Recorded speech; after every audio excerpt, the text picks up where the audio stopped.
Morning. இங்க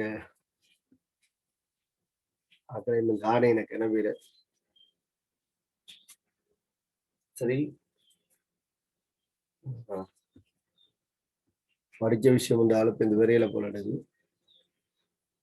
பண்புரை வகுப்பு கூட்டத்தை பற்றி நான் உங்களுக்கு கொஞ்சம் மேலோட்டமா சொல்றேன்னு சொன்னான். ஒரு சிலர் படிக்கையில சரி ஒரு 3-4 கிளாஸ்க்குள்ள இதை நான் உங்களுக்கு இந்த வரைக்கும் சுருக்கி முடிச்சு விடுறேன். சரிதானே? ஓகே. இப்ப பண்புரை வகுப்பு கூட்டத்துல ஒரு விஷயம் என்னன்னு சொன்னால், எல்லா கட்டியன்களும் உள்ளடக்கப்படையில அதை நீங்க விளங்கிக் கொள்ள வரும். சரிதானே? பண்புரை வகுப்பு கூட்டத்துல எல்லா கட்டியன்களும் உள்ளடக்கப்படையில பொருத்தமான சில கட்டியன்கள் இந்த சோதனைகள் மூலம் இனங்காணப்படுது. சில கட்டியங்கள் வேற சோதனைகள் மூலம் இனங்காணப்படலாம். உலகத்துல உள்ள கட்டியன்கள் எல்லாம்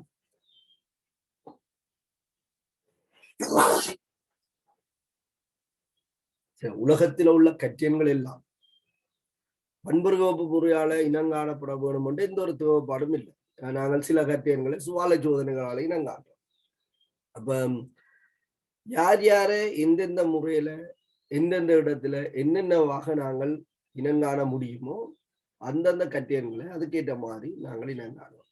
அதுல ஏன் இதை நாங்கள் இந்த இடத்துல இனங்காணையில, ஏன் இது அந்த இடத்துல இனங்காண அடிப்படையில நிறைய காரணங்கள் இருக்கும்.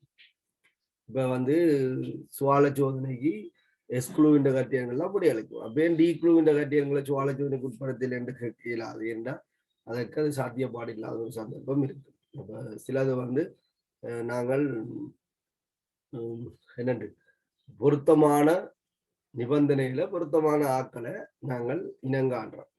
சரி, அந்த வகையில Cu+ என்ற ஒரு கட்டியன் குளோரைட்டுகளோட வீழ்வடிவ தோற்றுவிச்சாலும் பண்புரை வகுப்பு கூட்டம் ஒன்றுக்குள்ள Cu+ என்ற ஒரு கட்டியன் இல்லை. சரிதானே? அதே போல Fe-க்கும் 2 கட்டியன் இருக்கு, 2+, 3+. Fe-ன்ற 2+ கட்டியனையும் நாங்கள் என்ன செய்யலைன்னா பண்புரை வகுப்பு கூட்டத்துக்கு உட்படுத்திய காரணம் என்னென்றால், இந்த 2+ இருக்குதான். Fe-ன்ற 2+ ஒரு உறுதியற்ற ஒரு கட்டியன். வலியோட தொழுகை அடையும் போது வலியால இலகுவாக ஒட்சியேற்றப்பட Fe3+ ஆக மாறிடும். அப்ப தாழ்த்தல் நிபந்தனையில தான் இது 2+ ஆக இருக்குமே தவிர சிறிது நேரத்தின் பின் 3+ ஆக மாறும். அப்ப நீங்கள் சில நேரங்கள்ல NO3- கபில வளைய சோதனை படிச்சிருப்பீங்க. நைட்ரேட்டுகளுக்கு கபில வளைய சோதனை. அங்க உங்களுக்கு Fe2+ தேவை. FeSO4 சொல்லப்படுகின்ற ஒரு சேர்வையை நீங்கள் சேர்த்துருப்பீங்க. அந்த சந்தர்ப்பத்துல நீங்க என்ன சொல்லியிருப்பீங்க? உடனடியாக தயாரிக்கப்பட்ட FeSO4 சொல்லியிருப்பீங்க. காரணம் என்ன? ஆய்வு கூடத்துல ஏற்கனவே தயாரித்து வைக்கப்பட்ட FeSO4 என்பது FeSO4 இருக்காது, அது ஒட்சியேற்றப்பட்டிருக்கும். அப்ப Fe2+ நாங்கள் பன்முறைப்பு கூட்டத்துல இனங்காண்பது என்பது அவ்வளவு பொருத்தப்பாடு குறைஞ்சது. காரணம் என்னன்னா அது Fe2+ ஆக வலியோட தொடுகை அடைஞ்சு மாறத்தான் போகும். சரி, அதனால Fe2+ ஒரு கட்டியனம் இந்த பண்புரைப்பு கூட்டத்துக்கு உள்ளடக்கப்படுகிறது. அது 3+ ஆக கன்வெர்ட் பண்ணப்பட்டு, சரி, 3+ ஆக கன்வெர்ட் பண்ணப்பட்டு அது ஹைட்ரோக்சைடாக கூட்டம் 3ல வீழ்வடிவாக்கப்படுது. சரி, அப்ப கேட்டிருந்தீங்க, நான் அதுல விளக்கம் சொல்லிக்கொண்டேன். எனக்கு கொஞ்சம் பிஸியா இருந்துட்டேன். நான் அப்ப இந்த பிரச்சனை எல்லாருக்கும் இருக்குன்னு அதான் சொல்லியிருக்கேன். சரியா? அப்ப பண்புரைப்பு கூட்டம் ஒன்றில சோதனை பொருள் ஐதானைச்சியல். அந்த ஊடகத்துல AgCl, PbCl2, Hg2Cl2 இந்த மூன்றும் வெண் வீழ்வடிவாகும்.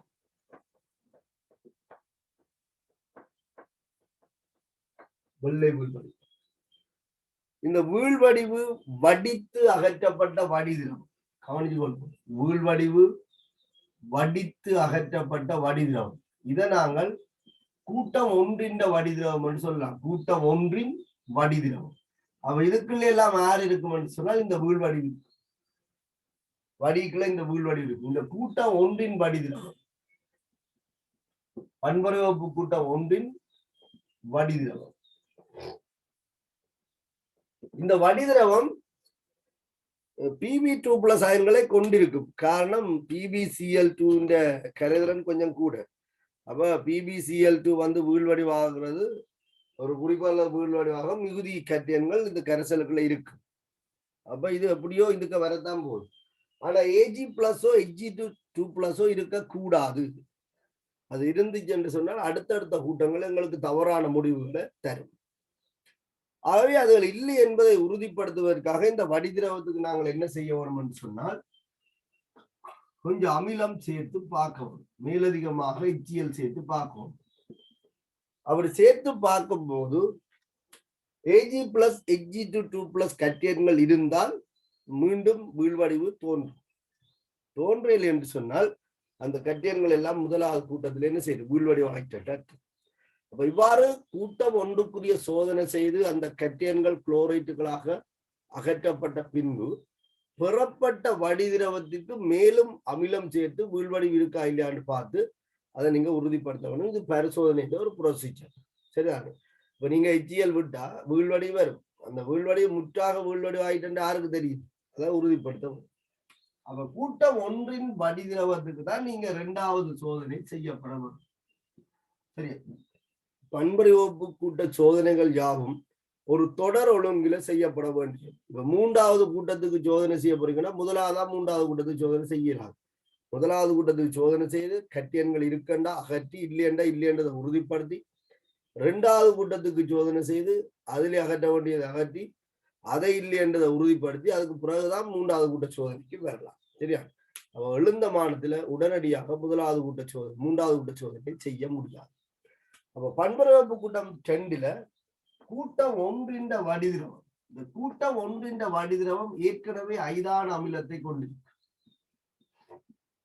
ஒன்று நாங்கள் 1வது சோதனையில சேர்த்தது, மற்றது உறுதிப்படுத்துறதுக்காண்டி விட்டு பார்த்தது. எங்களுக்கு அது தேவை என்பதால நாங்கள் அதை வச்சிருக்கோம். அதே ஊடகத்துல நாங்கள் H2S வாயுவை பாஸ் பண்றோம்.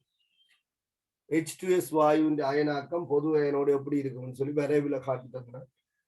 அவன் குறைந்த S2- உள்ள சந்தர்ப்பத்துல 9 கட்டியன்கள் வீழ்வடிவாகும் சொல்லி இருப்பேன். அதுல ரசம் Hg2+ ஒரு கட்டியன் solid. அடுத்தது Cu solid, மற்றது PbS கருப்பு வீழ்வடிவுகள். அதே போல Bi2S3, SNS, SNS2, Sb2S3,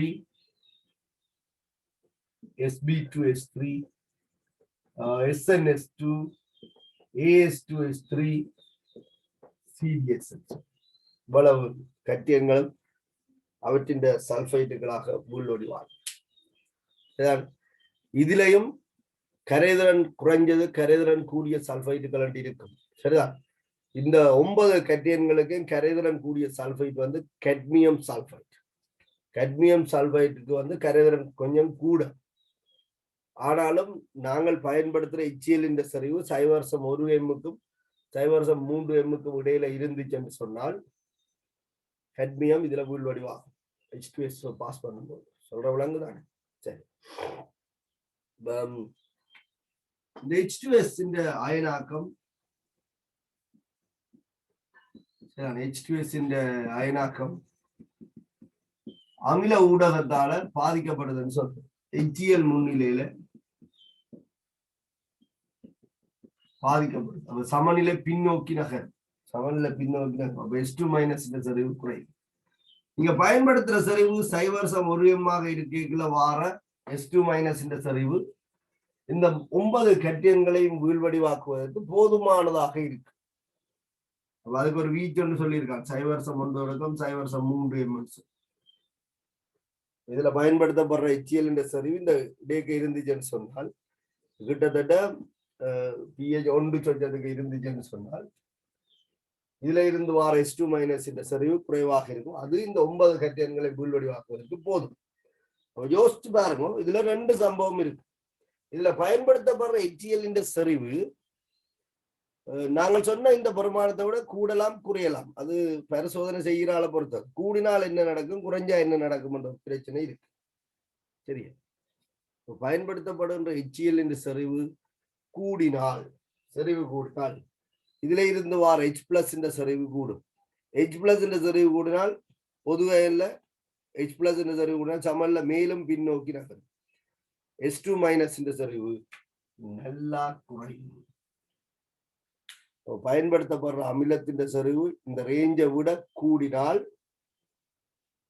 S2- என்ற செறிவு நல்லா குறையும். இந்த 9 கட்டியன்கள்ல கட்மியத்துக்கு கரைதிறன் கொஞ்சம் உயர்வாக இருக்கிறதால இந்த கட்மியம் வீழ்வடிவாகாமல் போகலாம். சரிதான்.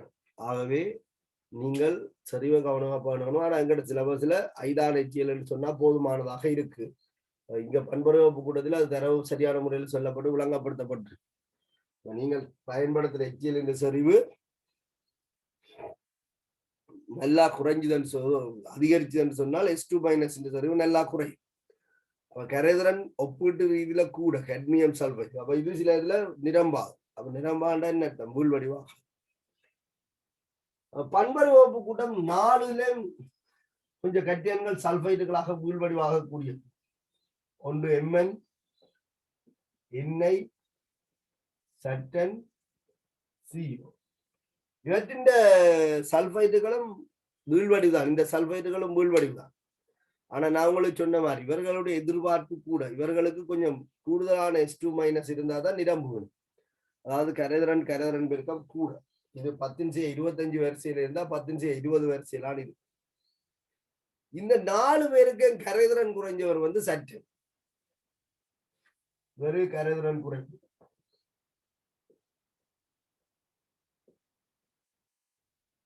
இந்த 4 பேருக்குள்ளேயும் கரைதிறன் குறைஞ்சவர் சற்று. அப்ப பண்புரை வகுப்பு கூட்டம் 2ல பயன்படுத்தப்படுற HCl என்ற செறிவு நல்லா குறைஞ்சது என்று சொன்னார். சும்மா சில பேர் இப்படி சொல்லுவாங்க, பேருக்கு சேர்க்கிறேன்னு சொல்லுவாங்க. HCl சேர்க்க மிகவும் ஐதான ஒரு HCl சேர்த்துட்டேன்னு சொன்னால் பொதுவா எல்லாம் வார H+ என்ற செறிவு குறைவாயிருக்கும். ஆகவே அயனாக்கம் கொஞ்சம் கூட நிகழும். அப்ப S2- என்ற செறிவு கொஞ்சம் அதிகரிக்கும். ஏற்கனவே இருந்த விட அதிகரிக்கும். அப்படி அதிகரிக்கும் போது இவருக்கு கரைதிறன் குறைவுதானே. இவரை சில இதுல என்ன செய்ய முடியாது, திருப்திப்படுத்தும். ஆகவே இந்த சட்டனஸ் பண்புரை கூட 2ல வீழ்வடிவாகும். அப்ப விளங்கி கொள்ளும். இந்த பொதுவா என்ற செறிவை கட்டுப்படுத்துவதன் மூலம் இந்த கட்டியன்களை வீழ்வடிவாகாமலும் இந்த கட்டியன்களை வீழ்வடிவாகவும் நாங்கள் தேர்வு செய்கிறோம். அதான் நான் திருப்பி சொன்னால் தேர்விற்குரிய வீழ்வடிவாக்கல் முறை. இந்த 4 கட்டியன்களும் வீழ்வடிவாக்கூடாது. அப்ப இவேண்ட நிரம்பல் கரைசலை அடைய விடாமல் பொதுவையனை பயன்படுத்தி என்ன செய்யறோம்னு சொன்னால் கண்ட்ரோல் பண்ணி வச்சிருக்கோம். சரிதான். ஓகே. அப்ப பண்புரை வகுப்பு கூட்டம் 2ல இந்த 9 கட்டியன்களுக்கும் நிறம் கவனமாக ஞாபகத்துல வச்சிருக்கணும். இது கருப்பு, இது கபில கருப்பு, இது கபிலம், இது செம்மஞ்சள், இது மஞ்சள். ஓர்டர் மாறாம பரமாக்கி வச்சிருந்தால் இவ்வளவு கருப்பாக கருதப்படலாம். இவ்வளவும் கருப்பாக கருதப்படலாம். கருப்பு, கபில கருப்பு, கபிலம் எல்லாம் கிட்டத்தட்ட அப்படி நோக்கப்படலாம். உண்மையான நிறம் அங்காலதான் எழுதி. சரி. பண்புரை வகுப்பு கூட்டம் 3ல Fe3+ என்ற ஒரு கட்டியன் இருக்கு. சரிதான். பண்புரை வகுப்பு கூட்டம் 3ல Fe3+ என்ற ஒரு கட்டியன் இருக்கு. Fe3+ என்ற ஒரு கட்டியன் இருந்தால் எல்லாத்தையும் கொண்ட கரைசலுக்கு தானே நாங்கள் இந்த சோதனையை செய்யணும். முதலாவது கூட்ட சோதனை செய்யும் போது இந்த 5 கூட்டம் அல்லது 6 கூட்ட கட்டியன்களும் அதுக்குள்ள இருக்கு. அதுல இருந்தும் கூட்டம் 1க்குரிய கட்டியன்களை மட்டுமே செய்யணும் தெரிவு செய்து வீழ்வடிவாக்கும். 2வது கூட்டத்துக்கு சோதனை செய்யும் போது Pb2+ இருக்கலாம். ஆனா Ag+, Hg2+ இருக்காது. அகற்றிட்டமே. அது தவிர்த்து மற்ற கூட்ட கட்டியன்கள் இருக்கு. அப்ப அவர்களை அகற்றியக்குள்ள கூட்டம் 3க்குரிய Fe3+ இருந்தால் Fe3+ இருந்தால் இந்த கூட்டம் 2க்கான சோதனையில ஒரு ரியாக்ஷன் நடக்கும். இது நாங்கள் சேர்த்த H2S இருக்குதான், H2S ஓட தாக்கும். Fe3+ H2S இருக்கிற S2- கந்தகமாக ஒட்சியேற்றும். தான் Fe2+ ஆக தாழ்த்தப்படும். தான் Fe2+ ஆக தாழ்த்தப்படும். அப்ப கூட்டம் 2க்கான சோதனையில Fe3+ ஒரு கட்டேன் இருந்தால் இந்த ஒட்சியேற்ற தாழ்த்தல் தாக்கம் நடக்கும். சரிதான? கூட்டம் 2க்கான சோதனையில நாங்கள் H2S செலுத்தியக்குள்ள Fe3+ இருந்தால் இந்த தாக்கம் நடக்கும். இந்த Fe2+ நீங்க படிச்சிருக்கீங்க, FeS கருப்பு உள்வடிவை தோற்றுவிக்கும் என்று சொல்லி. ஆனால் இங்க 2வது கூட்டத்தில் அமில ஊடகம் பயன்படுத்தப்படுவதால இது மேலதிக H2S ஓட வீழ்வடிவை தராது. உங்களுக்கு சொல்றதாக இருந்தால் என்ன சொல்லலாம்னா, Fe2+ H2S சேர்ந்து FeS என்று சொல்லப்படுற கருப்பு உள்வடி வரும். சரி, FeS கருப்பு உள்வடி. இந்த FeS ஐதான அமிலத்துல கரையக்கூடியது. அப்ப கரைஞ்சு மீண்டும் Fe2+ ஆகவும் H2S ஆகவும் வரும். ஆகவே பண்புறைவப்பு கூட்டம் 2ல அமில ஊடகம் பயன்படுத்தப்படுவதால், சரிதான், பண்புறைவப்பு கூட்டம் 2ல அமில ஊடகம் பயன்படுத்தப்படுவதால FeS என்று சொல்லப்படுகின்ற ஒரு வீழ்வடிவு உருவாகாது. அது அப்ப கரைசல் நிலையில இருக்கு. அங்க Fe3+ என்ற ஒன்று இருக்காது. பண்புறைவப்பு கூட்டம் 2ல Fe3+ என்ற ஒன்று இருக்காது. காரணம், அது H2S ஓட தாக்கும். பண்புறைவப்பு கூட்டம் 2க்கான சோதனை முடிய நாங்கள் ஏற்கனவே சொன்ன மாதிரி இந்த வீழ்வடிவுகளை வடித்து அகற்றி வடிதிரவத்தை வீழ்வடிவுகளை வடித்து அகற்றி வடிதிரவத்தை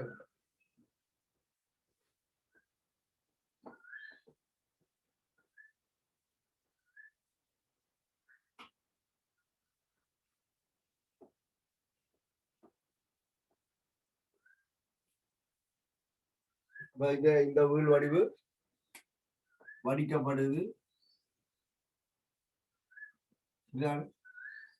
இவ்வளவு எங்க இருக்கும், வடிக்கல இது வடிதிரவம். இந்த வடிதிரவம் கூட்டம் 2ன் வடிதிரவம். சரியா? கூட்டம் 2ன் வடிதிரவம். இதுல நீங்க கவனமா இருக்கணும். நீங்க வாயுவை செலுத்தித்தான் என்ன செய்றீர்கள், வீழ்வடிவை பொருட்கள். நீங்கள் செலுத்துற வாயுவை குமிழிடுறது என்று சொல்றது. வாயுவை செலுத்தினா பபுள்ஸ் மாதிரி ஒன்று. அப்ப ரசாயன தாக்கம் நடக்கிறதுக்கு காலதாமதமாகும். அவை இதை கட்டாயம் நீங்க என்ன செய்யணும்னு சொன்னா, அந்த கரைசலுக்கு திருப்பி H2S சேர்த்து பார்க்கணும். ஏனென்றா நீங்க H2S முதலாவது சந்தர்ப்பத்துல குமிழியிடும் போது எல்லா கட்டியன்களும் அவற்றின் சல்பைட்டுகளாக வீழ்வடி ஆயிட்டான்னு சொல்லி உறுதிப்படுத்தலாது. இந்த வடிதிரவத்துக்கு நீங்க திருப்பி என்ன செய்யணும் என்றால் H2S வாயு சேர்த்து பார்க்கணும். H2S சேர்த்து பார்க்கும்போது ഇതിന്റെ கட்டியன்கள் ஏதாவது மிச்சம் சொச்சம் இருந்தால் என்ன செய்யும், சல்பைட்டாக வீழ்வடிவை தோற்றுவிக்கும். அப்ப நாங்கள் திருப்பி வடிச்சு அதுக்கு பிறகுதான் என்ன செய்யணும்னு சொன்னால் கூட்டம் 3க்கான சோதனைக்கு வர வரும். சரி, அதெல்லாம் பிராக்டிகல், மிகவும் கவனமா இருக்கணும். சரியா? அப்ப 2வது வடிதிரவத்துல, கூட்டம் 2ன் வடிதிரவத்துல இந்த 9 கட்டியன்களும் இந்த 2 கட்டியன்களும் இருக்கக்கூடாது. முற்றாக அகற்றப்பட்டது. அப்ப இதுல இப்ப என்ன பிரச்சனைன்னு சொன்னால், கூட்டம் 3ன் கட்டியன்கள்ல Fe3+ தான் இருக்கு. ஆனா Fe3+ இருந்தால் அது 2வது தாக்கத்துல Fe2+ ஆக கன்வெர்ட் ஆயிருக்கு. இது எல்லாருக்கும் புரிய வரும்.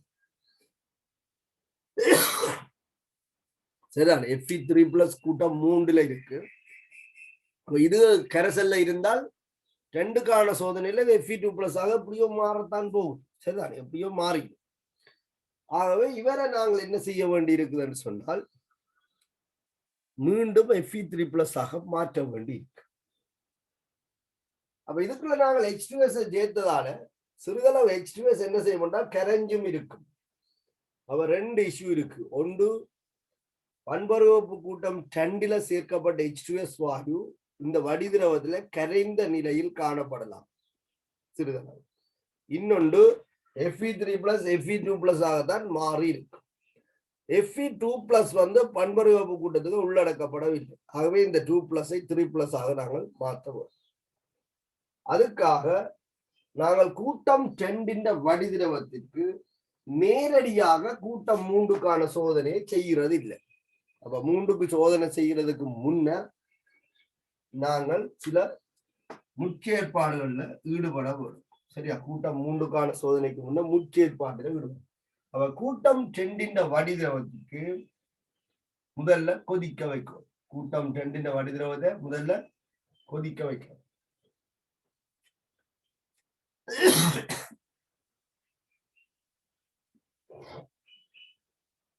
அப்ப கொதிக்க வைத்தல்ல ஒன்று கரைந்த நிலையில இருக்கிற H2S வாயு அகற்றப்படும். அப்ப வாயு வெளியேற்றம் நிற்கும் வரை அல்லது மனம் நிற்கும் வரை நாங்கள் கொதிக்க வைத்தால் H2S வெளியகற்றுவதை உறுதிப்படுத்தலாம். அப்படி கொதிக்க வைக்கும் போது Fe2+ சிறிதளவு Fe3+ ஆக உண்மையில மாறும். சரிதா? மாறும். ஆனால் அந்த Fe2+ நாங்கள் முற்றாக Fe3+ ஆக மாற்றுவதற்காக இந்த கொதிக்க வைத்தலே மாறும். முற்றாக மாற்றுவதற்காக நாங்கள் என்ன செய்யறோம்னு சொன்னால் ஒரு ஒட்சியேற்றும் கருவியை பயன்படுத்துறோம். ஒரு ஒட்சியேற்றும் கருவியை பயன்படுத்துறோம். இதுல பயன்படுத்தப்படுகின்ற ஒட்சியேற்றும் கருவி Fe2+ Fe3+ ஆக மாற்ற போகும். சரிதான்? Fe2+ Fe3+ ஆக மாற்ற போகும். அப்ப சிறிதளவு Fe3+ வரும். வெப்பப்படுத்த Fe2+ Fe3+ ஒட்சியேற்றப்படும். முற்றாக ஒட்சியேற்றுவதற்காக ஒட்சியேற்று கருவியை பயன்படுத்தும். Fe2+ நிறைய ஒட்சியேற்று கருவிகள் ஒட்சியேற்று. உதாரணத்துக்கு அமில KMnO4 ஒட்சியேற்று, அமில K2Cr2O7 ஒட்சியேற்று, அமில CrO3 ஒட்சியேற்று. இதுகளை பயன்படுத்தினாங்க ஒட்சியேற்றினால் என்ன நடக்கும் என்றால் அது தாழ்த்தப்பட்டு அமில ஊடகத்தில் Mn2+ Cr3+ ஆகும். இந்த Mn2+ பண்புறவப்பு கூட 4ல் ஒரு கட்டியன்களாக இனங்காண வேண்டி இருக்கு. Cr3+ பண்புறவப்பு கூட 3ல் ஒரு கட்டியனாக இனங்காண வேண்டி இருக்கு. இப்ப 2வது கூட்ட சோதனை முடிய நாங்களே கொண்டு வந்து K2Cr2O7ஐயும் MnO4ஐயும் சேர்த்து கட்டியன்களை கொண்டு வந்து விடுது. 3வது கூட்டத்திலையும் 4வது கூட்டத்திலையும் சோதனை செய்து தந்த கரைசல்ல Cr3+ இருக்கு Mn2+ இருக்கு என்று பொருத்தப்பாடு அற்றது. ஆகவே இந்த இடத்துல நீங்கள் பயன்படுத்துற ஒட்சியேற்றும் கருவி உங்களுக்கு இடையூறை ஏற்படுத்தாத ஒரு ஒட்சியேற்றும் கருவியாக இருக்கும். ஆகவே K2Cr2O7 பயன்படுத்தினால் இதுல இருந்து Cr3+ வருது. அவ பண்புறவப்பு கூட்டம் 3ல ஏற்கனவே Cr3+ இருந்ததா இல்ல நாங்கள் சேர்த்த Cr3+ தான் இருக்குதான்னு தெரியாம போயிடும். அப்ப இவரை நாங்கள் சேர்க்கிறது பொருத்தமற்றது. அதே மாதிரி KMnO4க்கு Mn2+ வருது. பண்புறவப்பு கூட்டம் 4ல Mn2+ இருக்கு. நாங்களே கொண்டு வந்து சேர்த்து போட்டு அடுத்த பக்கத்தால நாங்களே பரிசோதனை செய்து இந்த அக்கடக்கன்னு சொல்லலாதானே. ஆகவே அதுவும் சாத்தியப்பாடு அற்றது. சரிதான்? ஓகே. அப்ப இந்த கட்டியனை நாங்கள் சேர்க்கக்கூடாது. நாங்கள் சேர்க்கிற ஒட்சியேற்றும் கருவி ஒரு இடைஞ்சலை ஏற்படுத்தாதால இருக்க வேணும்னு சொன்னா நாங்கள் பொதுவாக சேர்க்கிறது HNO3 சேர்த்து கொதிக்க வைத்தால் Fe2+ Fe3+ ஆக ஒட்சியேற்றப்படும். HNO3க்கு பதிலாக நாங்கள் Cl2 நீர்க்கரைசலும் பயன்படுத்தலாமே. குளோரினும் சிறந்த ஒட்சியேற்றும் கருவி. H2O2வும் பயன்படுத்தப்படலாம். இதுகள் என்ன செய்யாதுன்னு சொன்னால் கட்டியன்கள்ல இடையூறுகள் குறுக்கீடுகளை ஏற்படுத்தாது. இவரை நாங்கள் Fe3+ ஒட்சியேற்றாமல் விட்டால் சரிதானே. இந்த Fe3+ ஒட்சியேற்றாமல் விட்டால் கரைசலுக்கு Fe2+ தான் இருக்கும். அப்ப கூட்டம் 3க்கு சோதனை செய்யும் போது அமோனியம் குளோரைட் முன்னிலையில அமோனியம் ஹைட்ரோக்சைடு அயனாக்கம் அடைய போகுது. அப்ப அயனாக்கம் குறையும். இப்ப கரைசல்ல இருக்கிற OH- அளவு குறைகிறதால Fe2+ Fe3+ ஹைட்ரோக்சைடு வீழ்வடைவுதான். ஆனால் Fe3+ விட Fe2+ கரைதிறன் கூட. இப்ப சில நேரத்துல பண்புறவப்பு கூட்டம் 3ல Fe2+ முற்றாக வீழ்வடிவாகாமல் போகலாம். இந்த கூட்டம் 1ல Pb2+ வீழ்வடிவாகாமல் வந்தது. அப்ப அது என்ன செய்வோம்னா கொஞ்சம் சில இதுல இந்த வீழ்வடிவாகலாம் அல்லது அப்படியே வீழ்வடிவாகாமல் அடுத்த கூட்டத்துக்கு போகலாம். அப்படி போகும்போது அந்த கால டைம் இருக்குதானே. கூட்டம் 3க்கு சோதனை செய்து நாங்கள் கூட்டம் 4க்கு சோதனை செய்ய அது வலியோட தொடுகை அடைஞ்சால் அது 2+ 3+ கன்வெர்ட் ஆயிடும். அப்ப 4வது ஊட்டத்துக்கு சோதனை செய்ய H2S நாங்கள் பாஸ் பண்ண FeS வீழ்வடிவாகும் இல்லைன்னு நான் சொல்லல. அதே நேரத்தில் Fe3+ வந்த Fe3+ H2S திருப்பி என்ன செய்யும்? கந்தகமாக தரும். அப்ப எங்களுக்கு அங்க பிரச்சனை இடையூறுகள் வரும். மஞ்சள் கலர்ல வெளிர் மஞ்சள் கந்தகமும் வரும். ஆகவேதான் நாங்கள் கூட்டம் 2க்கான சோதனை முடிய இந்த 2+ஐ 3+ஆக மாற்றி கூட்டம் 3ல இவரை நாங்கள் அகற்றுவோம். சரிதாங்க. அப்ப Fe2+ நாங்கள் கூட்டம் 4லேயே இவரை அடையாளப்படுத்தலாம்னு சொன்னால் இவர் 2+ஆ இருப்பார்ன்றதுக்கு பிரச்சனை இருக்கு. இவர் 2+ஆக இருக்கிறதுக்கான சந்தர்ப்பங்கள் மிகவும் குறைவு. சரி, அது ஒரு பெரிய இஷ்யூ. அடுத்த விஷயம் பண்பறிவு கூட்டம் 3க்கான சோதனை. அப்ப இந்த செயற்பாடுகள் எல்லாம் முடிஞ்சா பிறகு இனி நாங்கள் கூட்டம் 3க்கான சோதனை செய்யலாம். அப்ப கூட்டம் 2 வடிதிரவத்தை கொதிக்க வச்சு HNO3 சேர்த்து வெப்பப்படுத்தி ஒட்சியேற்றம் செய்துட்டோம் என்று சொன்னால் இனி நாங்கள் கூட்டம் 3க்கான சோதனையை செய்யலாம். சரி, கூட்டம் 3க்கான சோதனையை செய்யலாம். அப்ப கூட்டம் 3ல உள்ள கட்டியன்களை நாங்கள் என்னவாக உள்வடிவாக்க போறோம் என்று சொன்னால் ஐதரோக்சைடுகளாக உள்வடிவாக்க போறோம். ஐதரோக்சைடுகளாக உள்வடிவாக்க போறோம் என்று சொல்லி அமோனியா கரைசலை சேர்த்தால் அமோனியா கரைசல் அயனாக்கத்தால வர OH- இருக்குதாங்க. அது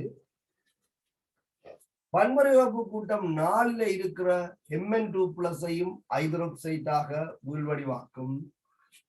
Na2+ஐயும் ஐதரோக்சைடாக உள்வடிவாக்கும். Sn2+ஐயும் ஐதரோக்சைடாக உள்வடிவாக்கும். Cobalt2+ஐயும் அதிന്റെ ஐதரோக்சைடாக உள்வடிவாக்கும். இதெல்லாம் நீங்கள் டி பிளாக்ல படிச்சிருப்பீங்க. சரிதான், இதெல்லாம் டி பிளாக்ல படிச்சிருக்கீங்க. இந்த கட்டியன்களுக்கு அமோனியா கரைசலை சேர்க்கும் போது முதல்ல அவற்றின் ஐதரோக்சைடு வீழ்வடிவன் தொடர்ந்து சேர்க்கைக்குள்ளதான் Mn தவிர்த்து ஏனையவை சிக்கலாயினை தோற்றுவிக்கும் படிச்சிருக்கு. பண்புடைப்பு கூட்டம் 3ல இருக்கிற கட்டியன்கள் அவற்றின் ஐதரோக்சைடுகளாக வீழ்வடிவாக்கப்படும். ஐதரோக்சைடாக வீழ்வடிவாக்குறதுக்கு அமோனியம் ஹைட்ரோக்சைடு போன்ற ஒரு நீர்க்கரைசலை பயன்படுத்தினால் கூட்டம் 3ஓட சேர்த்து கூட்டம் 4ல இருக்கிற கட்டியன்கள் வீழ்வடிவாகும். அப்ப இந்த கூட்டம் 3ல உள்ள கட்டியனுக்கு 4ல உள்ள கட்டியனுக்கு உள்ள வேறுபாட்டை நாங்கள் பார்த்தால் இந்த ஹைட்ரோக்சைடுகளுக்கு கரைதிறன் கூட, கூட்டம் 3ல இருக்கிற ஹைட்ரோக்சைடுகளுக்கு கரைதிறன் குறைவு. ஆகவே நாங்கள் மட்டுப்படுத்தி பொது அயன் விளைவை பயன்படுத்தலாம். அமோனியம் குளோரைடை சேர்த்து அமோனியம் குளோரைட்ல இருந்து வர NH4+ பொது அயனாக்கும். சரிதான். அப்ப அமோனியம் குளோரைட்டோட NH4Cl சேர்க்க இந்த அமோனியம் ஹைட்ரோக்சைடு அயனாக்கத்தால வர OH- இந்த செறிவு NH4+ இந்த பொது அயன் விளைவால குறைக்கப்படும்.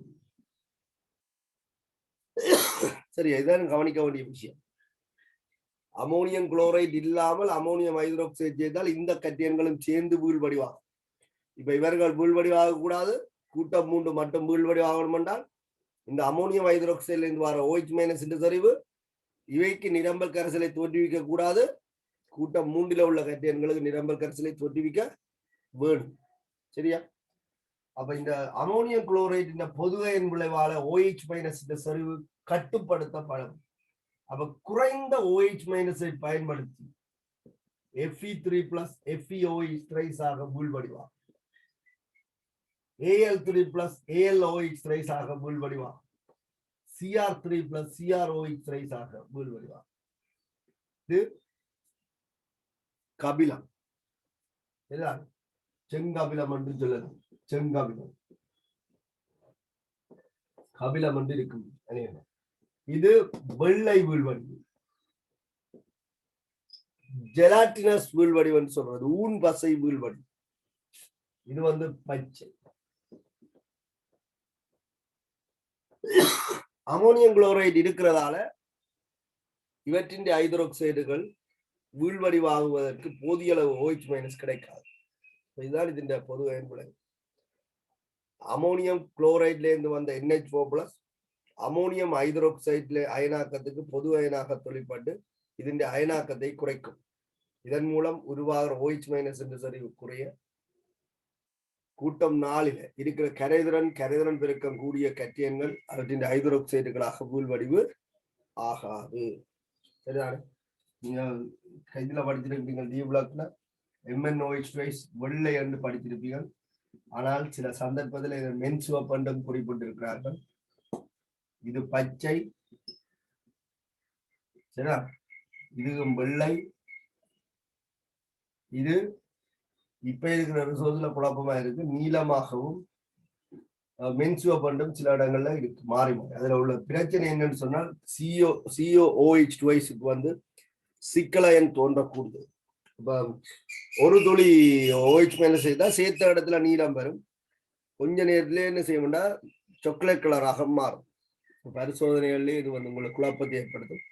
இப்ப நீங்க என்ன மாதிரி படிச்சீங்களோ எனக்கு தெரியாது, நீளம் என்று படிச்சீங்களோ மென்சுவப் என்று படிச்சீங்களோ எனக்கு தெரியாது. இப்ப ரிசோர்ஸ்ல வந்து மென்சுவப் நிறம் வந்து பேருந்து நீளமா வரும்னு சொல்லி இருக்கணும். சரியா? ஓகே. அப்ப இந்த பொதுவை என்றால் இவர்களை மட்டும் என்ன செய்யல செப்பரேட் பண்ணிக்கிறது. சரி, ஓகே. அப்ப இதுல நீங்க Fe3+ ஆக மாற்றாமல் விட்டால் Fe2+ இந்த OH- இதுல என்ன செய்ய விடலாம், திருப்திப்படுத்தாமல் விடலாம். கரைதிறன் கூட தானே. அப்ப அது வீழ்வடிவாகாமல் கரைசல் நிலையில இருக்கு.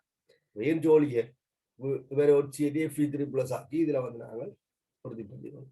அப்ப இந்த வீழ்வடிவு வடித்து அகற்றப்பட்ட வடிதிரவத்திற்கு மேலும் இதை சேர்த்து வீழ்வடிவு வருதான்னு சொல்லி பார்க்க வரும். பண்புரையப்பு கூட்டம் 4க்கான சோதனையில, சரி, பண்புரையப்பு கூட்டம் 4க்கான சோதனையில நாங்கள் இதே கார ஊடகத்தையே தொடர்ந்து பயன்படுத்திக் கொள்றோம். ஏன்னு சொன்னால் எங்களுக்கு அங்க S2- சரிவு வந்து உயர்வாக வேணும். சரி, S2- சரிவு உயர்வாக வேணும். இதுல அமோனியம் குளோரைட் பயன்படுத்துறது நன்மையில உண்டு என்னன்னு சொன்னால், ஒன்று பொது அயனாக தொழிற்படும். அதன் மூலம் பண்புரைவு கூட 4 இருக்கிற கட்டியங்கள் ஹைட்ரோக்சைடாக உள்வடிவாவதை தடுக்கும். இன்னொன்று கூட்டம் 6 இருக்கிற Mg2+ இருக்குதானே, அதின் ஹைட்ரோக்சைடு வந்து வீழ்வடிவாகக்கூடியது. அந்த ஹைட்ரோக்சைடு கரைதிறன் குறைவதால இப்ப இதுலயே இந்த நிபந்தனையை வீழ்வடிவாகும். அமோனியம் குளோரைட்ல வந்து மெக்னீசியம் ஹைட்ரோக்சைடு வந்து கரையக்கூடியதாக இருக்கு. அப்ப அமோனியம் குளோரைடு இருக்கிறதால MgOH என்ற வீழ்வடி வந்து இந்த இடத்துல உருவாகாது.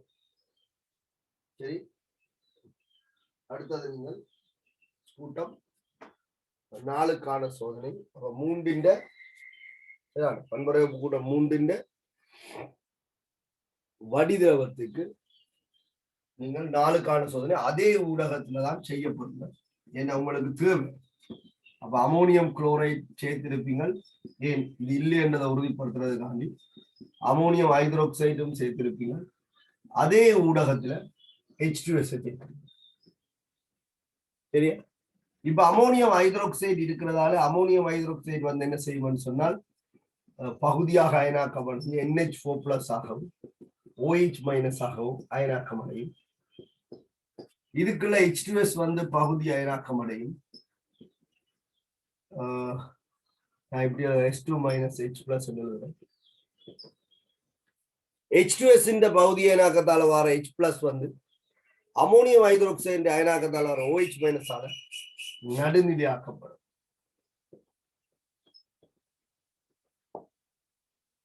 இப்ப H2S இந்த சமநிலையில இருக்கிற H+ வந்து அமோனியாவில இருந்து வந்த OH- ஆல அகற்றப்படுகிறது. ஆகவே H+ இந்த சரிவு குறையும்.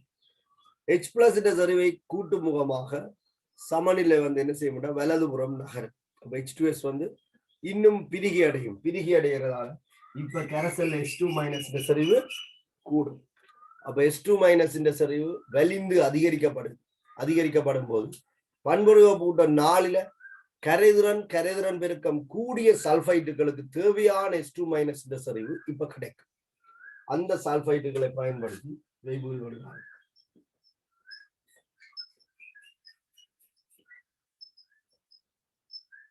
இந்த 4 சல்பைட்டுகளும் வீழ்வடிவாகும். சரியா? MnS மென்சுவப்பு, NiS-ம் COS-ம் கருப்பு, Saturn-S வெள்ளை.